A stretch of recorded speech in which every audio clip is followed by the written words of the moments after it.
Conforme a sociedade brasileira vai mergulhando cada vez mais em uma polarização política poucas vezes vista na história da humanidade, uma série absolutamente ampla de assuntos, outrora debatidos corriqueiramente, vem se tornando temas quase que proibidos, ao ponto de até mesmo comentar sobre sua existência já resulta em olhares tortos e reprovações imediatas. Contudo, no mundo dos temas proibidos, nenhum consegue ser mais divisivo, polêmico e controverso do que o Foro de São Paulo. Tratado pela grande mídia e pela imensa maioria da intelectualidade brasileira como uma conspiração sem nexo, essa organização supranacional, que reúne inúmeros partidos políticos e organizações de esquerda, para além dos debates vazios e críticas despropositadas que a cercam, esconde muito mais coisas do que se pode imaginar. Bem-vindos a mais um vídeo do canal Danúzio Neto. E se preparem, pois hoje, pela primeira vez, vamos mergulhar fundo nas entranhas dessa organização, para não só elucidarmos o que é esse grupo, mas também vermos quais são os seus objetivos.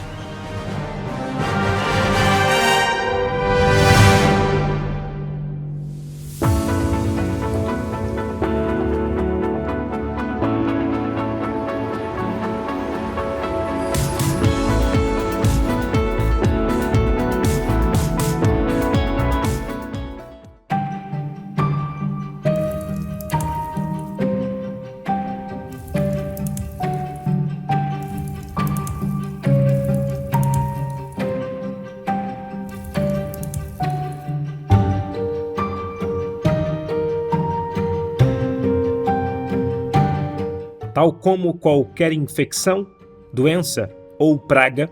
as subversões intelectuais e morais demandam um terreno fértil para geminarem, sem o qual jamais poderão gerar raízes e frutos.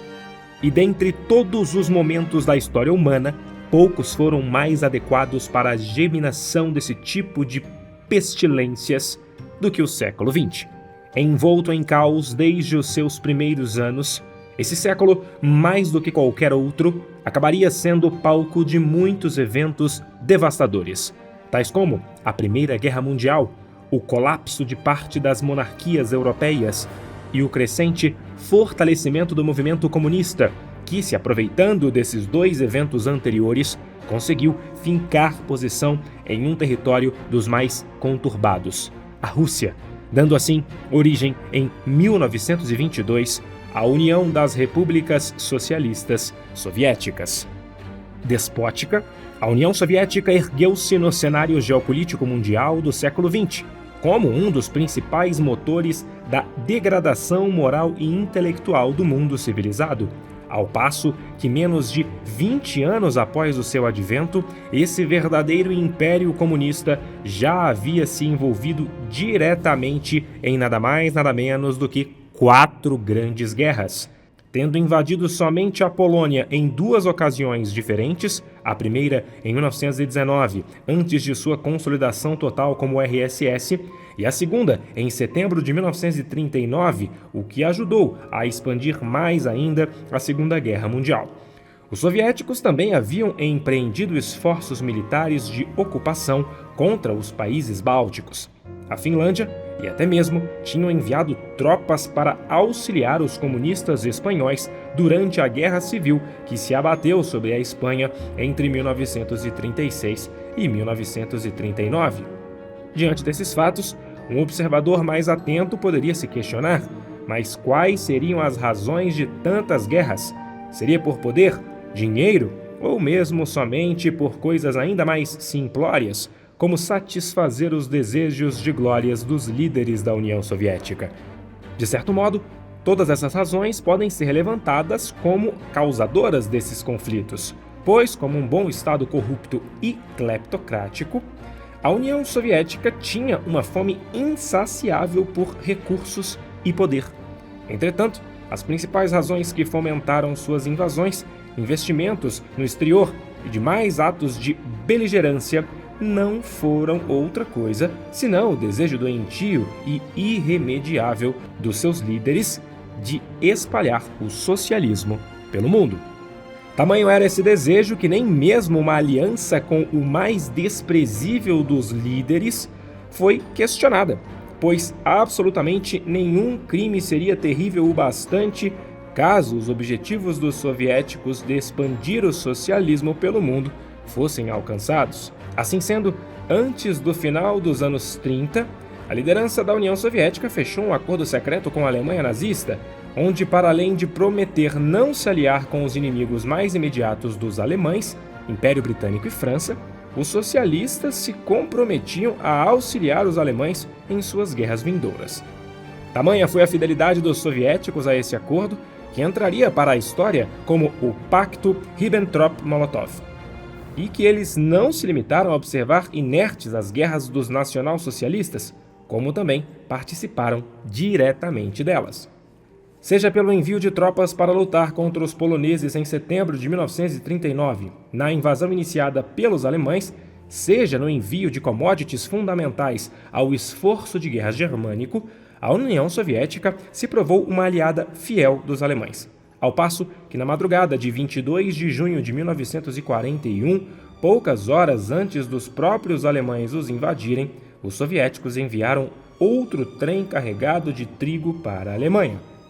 Entretanto, quando a Operação Barbarossa começou prometendo varrer toda a União Soviética do mapa, parecia que tanto Stalin quanto seus planos de espalhar o socialismo pelo globo acabariam por colapsar. Porém, para a felicidade de Stalin, o destino iria sorrir para ele de maneira condescendente. Fracassando em suas tentativas de derrotar o Exército Vermelho, a Alemanha se viu diante de uma guerra impossível de ser vencida, onde tinha que enfrentar as esquadras britânicas e americanas no Oceano Atlântico e outras incontáveis tropas das potências ocidentais no norte da África, na Itália e, posteriormente, dentro da própria Alemanha. Bombardeada dia e noite, com os seus exércitos em frangalhos e tendo seus principais aliados militares caindo um após o outro, a Alemanha colapsou por completo ante os exércitos soviéticos e americanos em maio de 1945, deixando apenas seu último aliado das potências do eixo, o Japão, para lutar sozinho, algo que também não se estendeu muito em vista dos bombardeios nucleares em Hiroshima e Nagasaki entre os dias 6 e 9 de agosto de 1945. Menos de um mês depois, a bordo do USS Missouri, inúmeros representantes dos Estados Unidos, da União Soviética, da França e da Inglaterra puderam observar extasiadamente o ministro das Relações Exteriores do Império Japonês, Mamoru Shigemitsu, assinar a rendição incondicional do Japão, marcando o fim definitivo da Segunda Guerra Mundial. Por fim, dando tons ainda mais grandiosos para essa histórica ocasião, o general Douglas MacArthur, uma das figuras mais proeminentes da guerra, declarou: "É com mais minha ardente esperança, e certamente a esperança de toda a humanidade, que deste solene um novo mundo irá surgir, do sangue e do morticínio do passado." Porém, esse novo mundo, idealizado por MacArthur em suas palavras, não era nada mais do que uma utopia irreal. Algo que ficou evidente pouquíssimos anos depois, quando em março de 1947 começou a Guerra Fria.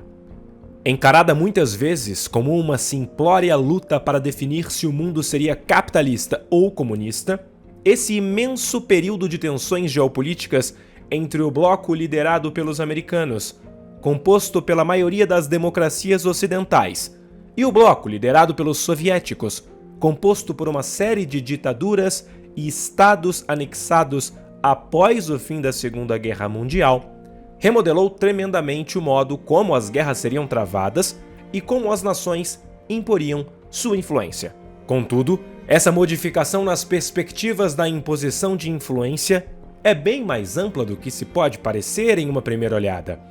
E algo que deixa isso bem mais claro era o modo de que cada um dos lados desse conflito enxergavam os partidos políticos. Via de regra, fora exceções muito específicas, os partidos políticos democráticos do mundo ocidental se valiam de políticas que eram formuladas para serem aplicadas em períodos curtos, com a atuação dos membros dessas organizações estando limitadas pelas leis e pelo respeito ao chamado Estado Democrático de Direito.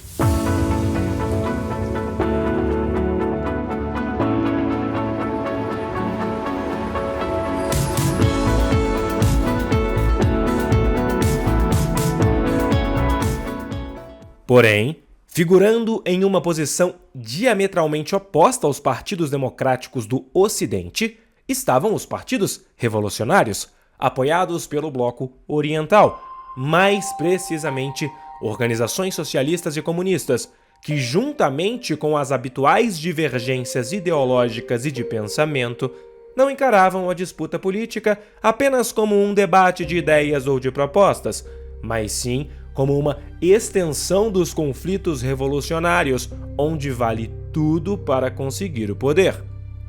Assim, essas organizações, tal como um vírus e por terem uma visão de poder de longo prazo, se submetiam temporariamente às leis e às regras do Estado Democrático de Direito,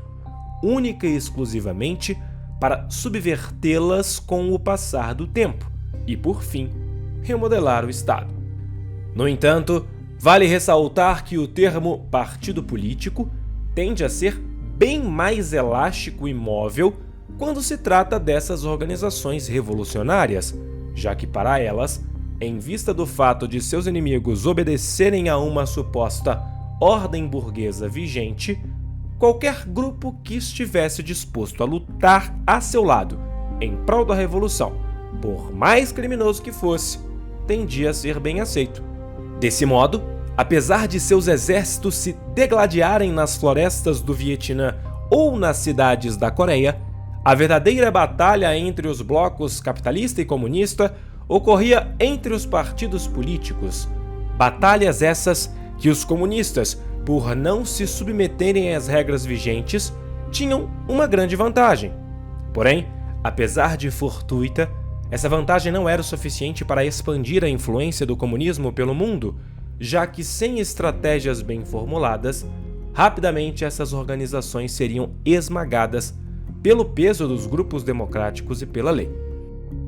Mas tendo inimigos muito mais engenhosos do que eles poderiam conjecturar, as potências ocidentais logo se viram em desvantagem, algo que ficou claríssimo no primeiro dia de janeiro de 1959. Neste dia, Fidel Castro, após longos anos de conflito e escaramuças, tomava de vez o controle da pequena e charmosa ilha caribenha de Cuba, ao expulsar definitivamente Fulgêncio Batista e fuzilar o que restava de seus aliados, vindo assim a se tornar, em 16 de fevereiro, o primeiro-ministro da agora República Cubana, que apesar do nome era apenas outra ditadura. Cheio de planos, apenas 22 dias depois de seu triunfo, Fidel rumou para a Venezuela, visando cooptar um valioso apoio econômico e financeiro do social-democrata Rómulo Betancourt, que havia sido eleito um ano antes.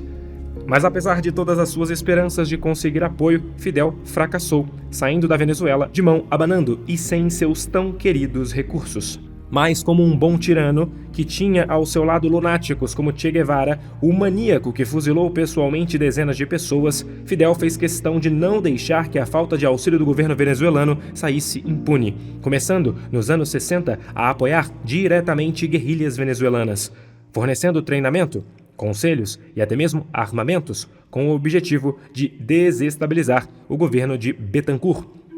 Todavia, tais atos de Fidel não sairiam impunes, pois Betancourt, após reunir muitas provas que comprovaram o envolvimento de Cuba com as guerrilhas venezuelanas, conseguiu a expulsão de Cuba da Organização dos Estados Americanos em 1962 e no aparente isolamento da ditadura de Fidel.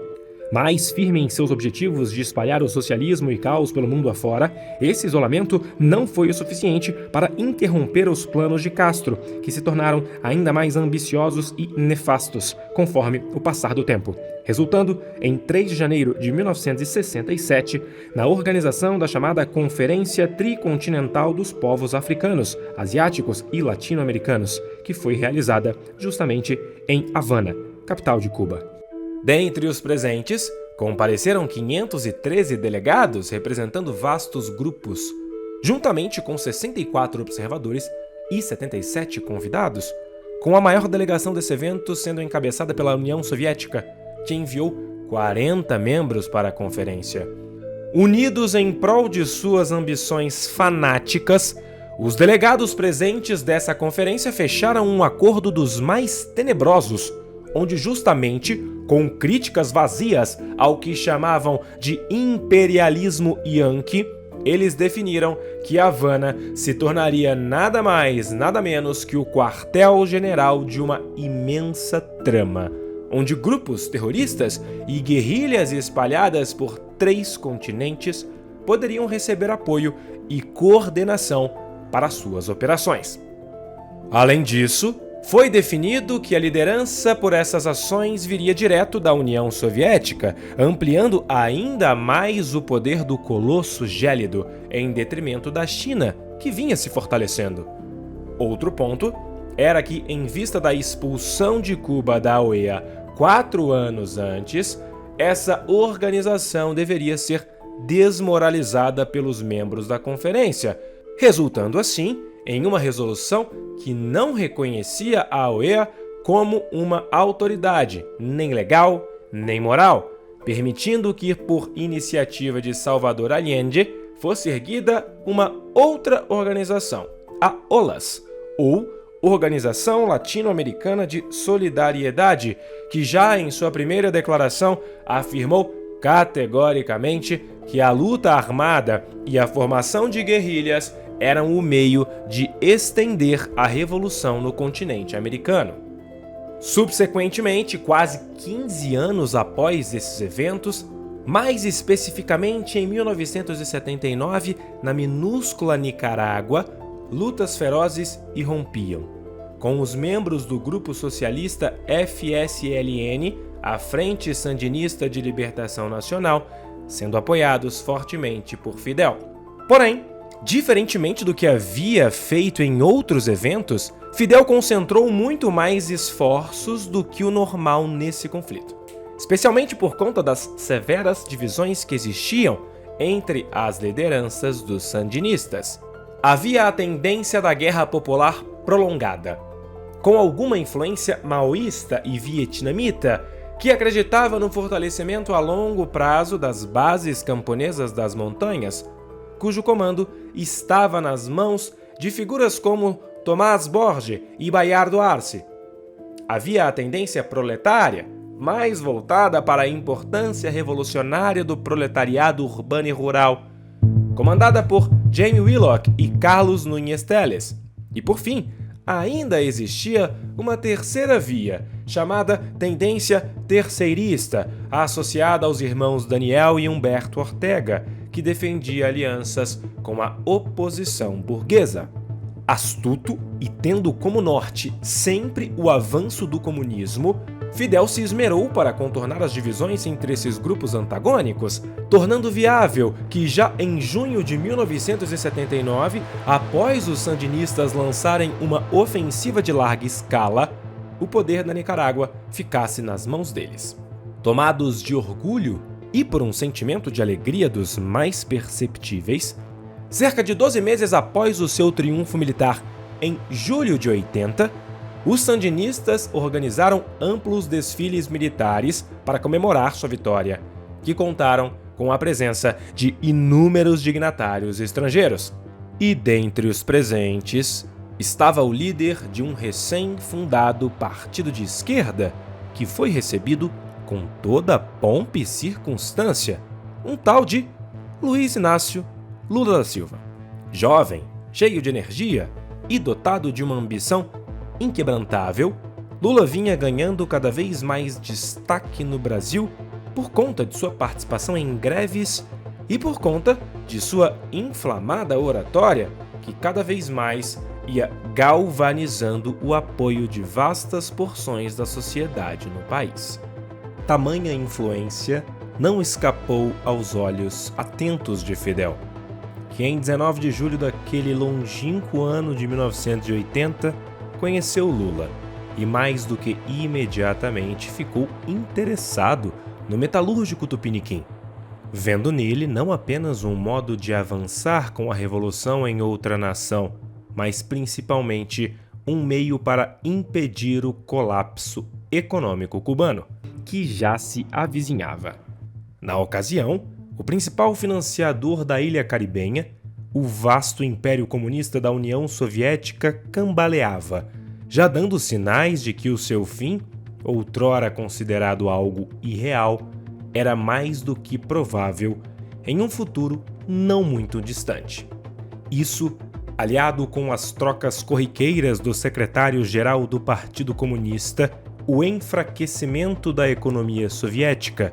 o começo da desastrosa guerra do Afeganistão e, claro, a atuação decisiva de figuras ilustres como o Papa João Paulo II e o presidente americano Ronald Reagan, acarretaram em uma queda vertiginosa nos investimentos soviéticos em Cuba, que sem eles corria seríssimos riscos de colapsar.